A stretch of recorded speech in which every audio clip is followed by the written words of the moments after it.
So, hello everybody. Welcome. It's almost the cross quarter of the year between the solstice and the equinox. It's coming up soon. So, the sun is returning. So, I'd like to talk a little bit tonight about something that someone touched on in our very first class, talked about how preferences are often what make us get out of balance, lose our equanimity. It's certainly true. And I'd like to just introduce you to a teaching that I've always loved in the Buddhist tradition called the Four Worldly Winds, which kind of sets out the sorts of things we're likely to have preferences about and chase. In general, anytime that we're operating from that sense of, I want this, I don't want that, there's a kind of leaning towards something and pushing away something. It's just the tendency to not be in balance, not be accepting of what is. That has different flavors. And this teaching kind of lays them out into different categories, 4 different categories, as is the genius of the Buddhist teaching. All these numbered categories, if you learn them, they're very helpful. And in the Four Worldly Winds, it's actually 8 things, 4 pairs of things, sort of what we tend to prefer and what we don't prefer, or what we want or don't want, what we chase after and what we push away in each case of these 4 things. And when I hear them, there's something in me relaxes a bit when I hear them. It's sort of as though when they're named, it's like, oh yeah, life is composed of both sides of these polarities. And the invitation is to actually relate to life, not in terms of how much of what I want I can get and how much I don't want I can avoid, but can I actually welcome the whole range of human experience? And it's hard. So the first pair is we chase after pleasure and we avoid pain. So two different factors of what is called the first worldly wind. And the reflection is often that these things are inevitable. They're a part of everyone's life. There are some things that are pleasant. There are some things that are unpleasant. Then there's a limit to the extent to which we can make ourselves comfortable. We actually invite suffering sometimes when we insist that things be comfortable. We don't actually welcome the little discomfort that we have. I noticed this in a really trivial way, a really small way, going out to get the mail today. I'd been in my house all day, my warm house, comfortable house, and I stepped outside and it was quite cold. And it's not a long distance to the mailbox, but I noticed something in me kind of tightening up and feeling aversion to the cold, like not liking, not wanting it to be that way. And that was interesting. And then I had this memory of being on intensive silent meditation retreats at Insight Meditation Society in the winter, and actually sometimes looking forward to going and doing walking meditation outdoors in the cold. There's something, really stimulating about it. And there's also something about when you don't resist cold, it's not so bad. It's the resistance that makes it bad, makes it feel like something you have to kind of contract and condense around. I'm not doing it right now, but last winter I tried this thing that sounds a little crazy. There's this Dutch guy named Wim Hof who believes that our kind of slavery to what's comfortable is really hurting us.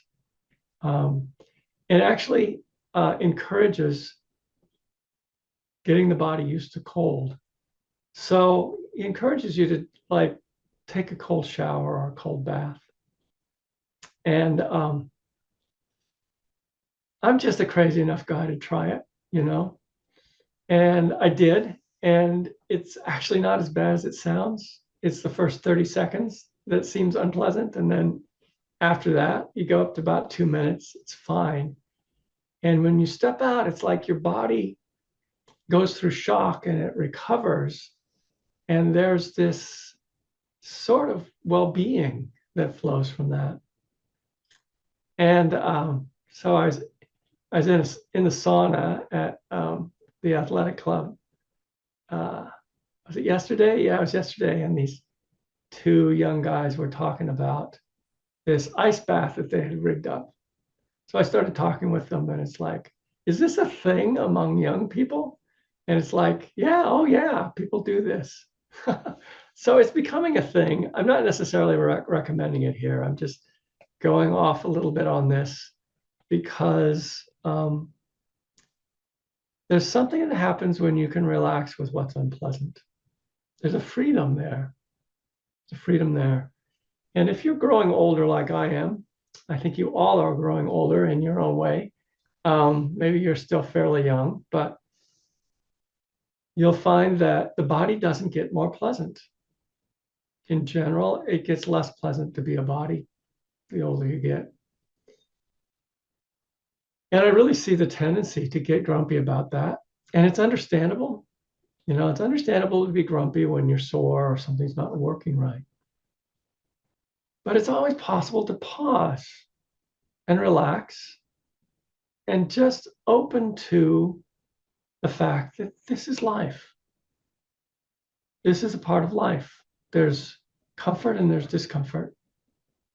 That's not to say that, you know, if you have some sort of thing that's hurting you, not to do something about it. Not to try to make it better if you can. That's just I think a certain animal self-love is to try to be comfortable that way. But experiment with moments through this week when your mind is making something really to be avoided, something uncomfortable physically. Mostly I'm talking about physically here, but it could be also mentally. If you can actually make room for it and relax, like I don't have to annihilate this experience of, for example, being cold. I find cold a good one to work with because it's kind of unavoidable in New England and it's not so bad. If you suffer from chronic pain, it might be a lot worse than what I'm talking about. But since it's probably unavoidable, the pain that you're in, it might really be a profound place of practice to see if you can relax around the discomfort. If you cannot resist it, if you know, maybe too far of a stretch to say you don't prefer comfort, but it's just an edge to work with around pleasure and pain. So the second worldly wind is gain and loss. Gain and loss. If you have a mind like mine, you're often kind of calculating gain and loss in many little ways you might not even notice.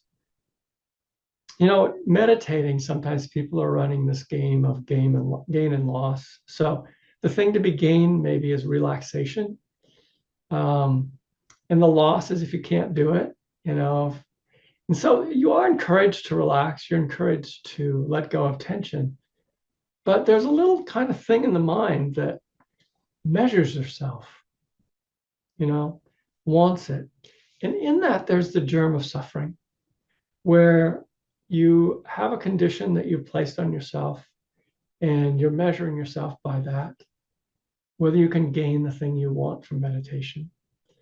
And it begins to bother you if you can't. And that gets in the way of the very thing that you're here for, very thing you do in meditation. So paradoxically, when you let go of trying to gain or lose anything, relaxation happens on its own. It's the grasping for something that creates the tension. Even if you're grasping for a still mind, it's another thing that people often believe they're supposed to get from meditation is have their mind become silent or still. Let go of that idea. Notice the mind wandering when it wanders. Don't get perturbed about it. Actually learn that this is the nature of the mind. This is what the mind does. It wanders. And paradoxically, as you become less attached to stopping your mind or making your meditation a good meditation, your meditations become calmer. The mind settles down. There's nothing that agitates the mind more than feeling like it's not doing its job right. You're not meditating right, not getting what you're supposed to get from it. You're trying to figure out what you're supposed to get from it. All that kind of creates a certain amount of agitation and suffering.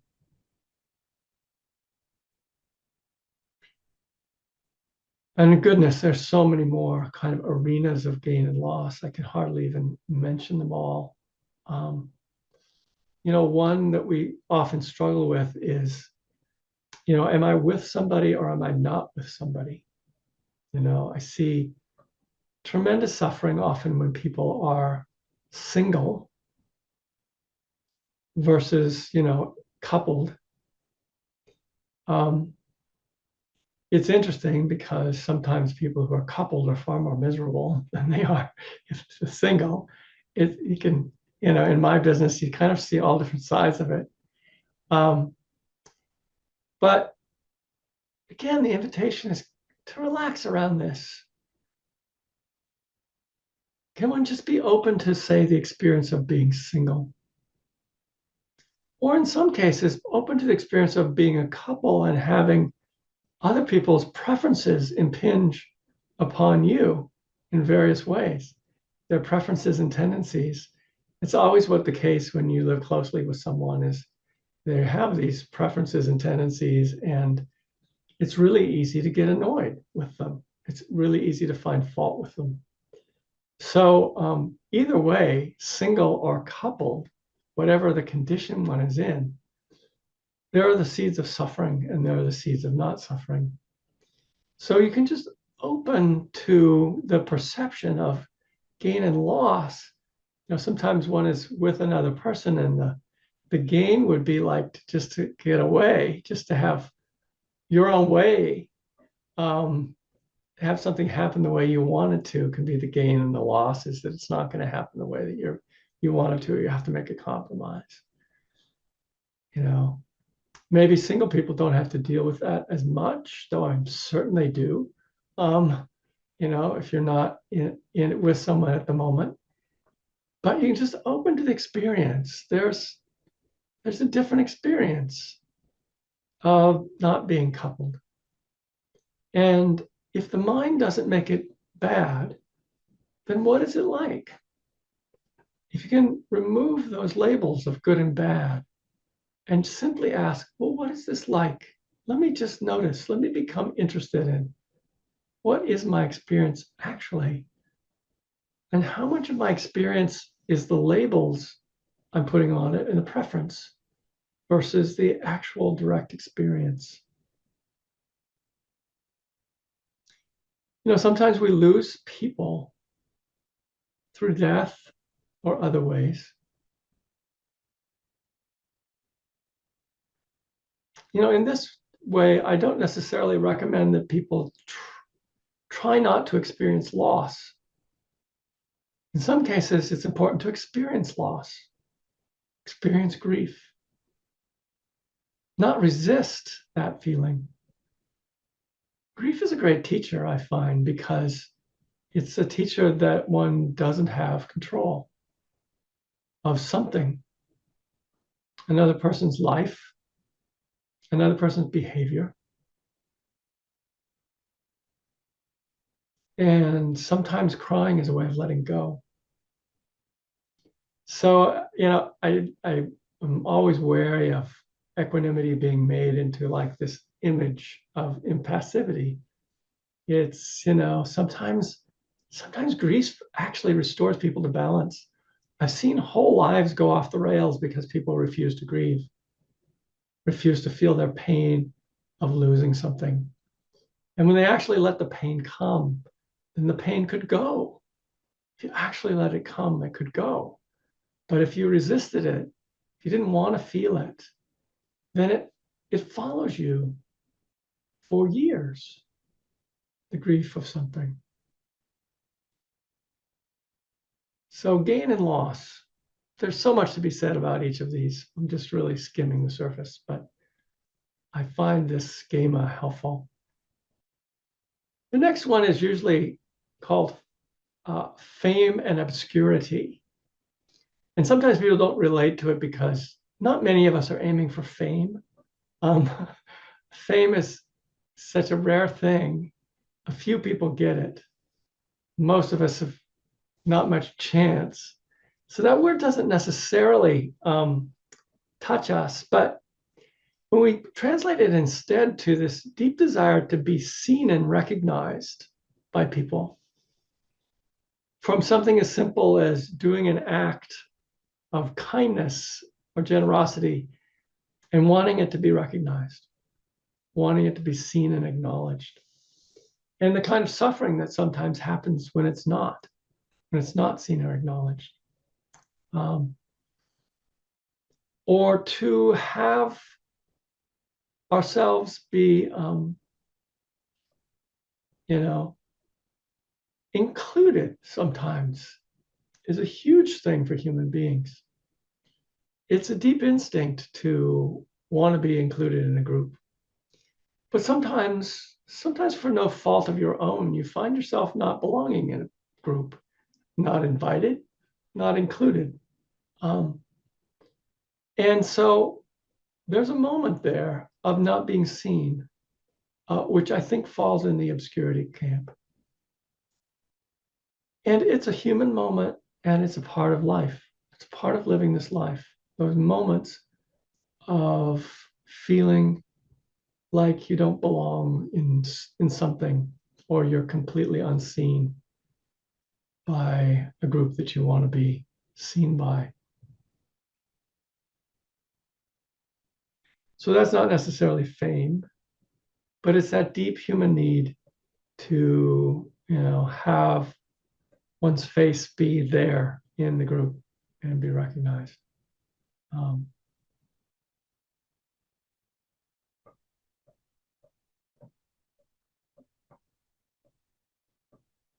And then the fourth one is usually like translated as repute and disrepute, or being praised or blamed.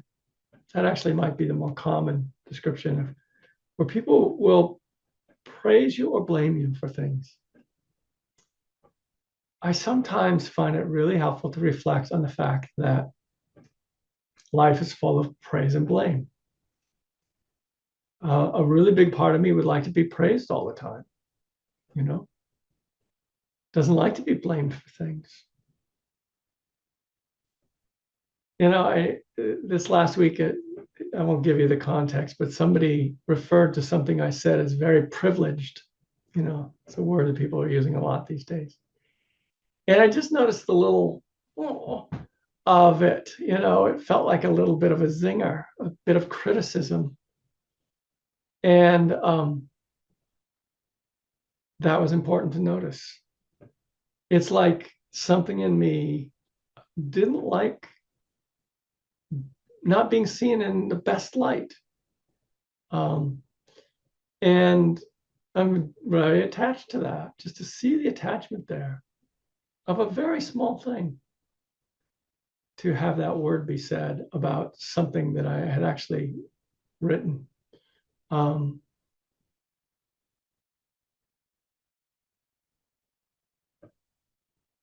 I have a large part of myself that likes to please people. Do you have that? Perhaps many of you do. It's a very human thing. We are social animals. We like to have other people be happy with us. But it's really helpful to be open to the experience of having someone be unhappy with you. And it's rare, but sometimes it's just an amazing experience to have someone be unhappy with you and to stay open to hearing them, to wanting to know what their experience is, what they're experiencing, and not make it about yourself. It's a rare thing. It's a difficult thing. I actually remember one moment of it out of a whole lifetime. No, one moment of it where my wife was unhappy with me about something. I can't remember what she was mad about. The content doesn't matter. What I remember is the kind of like, oh my goodness, she's mad at me and I'm actually not afraid. I'm not contracting. I'm not clenching inside. I don't feel like there's something wrong. And I can just listen. And at some point later, I can figure out what if this I need to own as, something to apologize potentially for or be accountable for. But right now, I just need to listen. How rare, how rare. So equanimity is often the capacity to be open to the side of these four pairs that we tend to think of as negative, tend to think of us as shouldn't be there, should be avoided. Pain, loss, obscurity, and blame. Imagine just for a moment what life would be like if you enlarged your capacity in these four realms. We're not looking for perfection. We're not looking for, total chillness yet. That's the direction of the practice. Start just where you're at with whatever you might notice of those experiences in this coming week. Chances are somebody is going to be unhappy with something that you did this week, right? You may experience some blame from some quarter coming from somewhere this week. It's your wake-up bell. It's your chance. Or maybe there's something you find particularly like physically unpleasant, uncomfortable. See if that's something you could just use as a place to practice. Cold works really well. I'm trying to think of another one.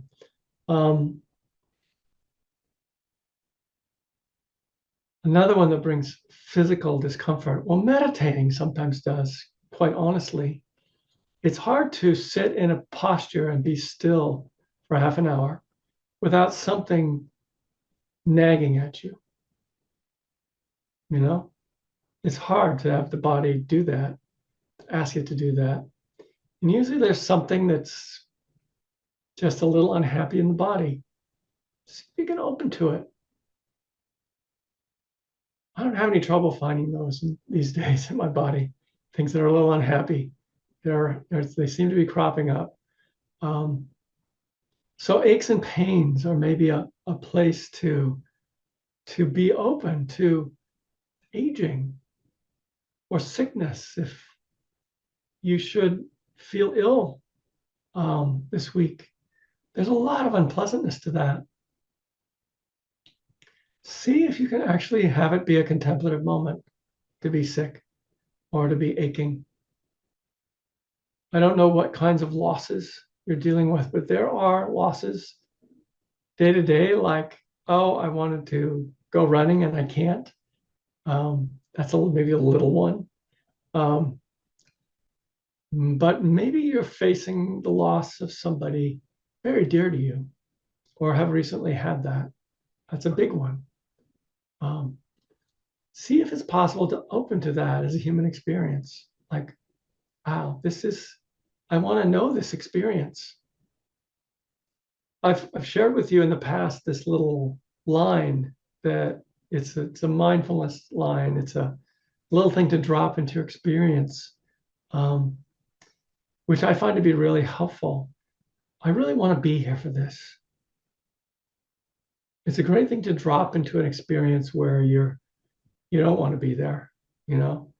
Drop it into experience and just see if you can find the place in you that is actually open to having this experience. I want to be here for this. I want to know this human experience.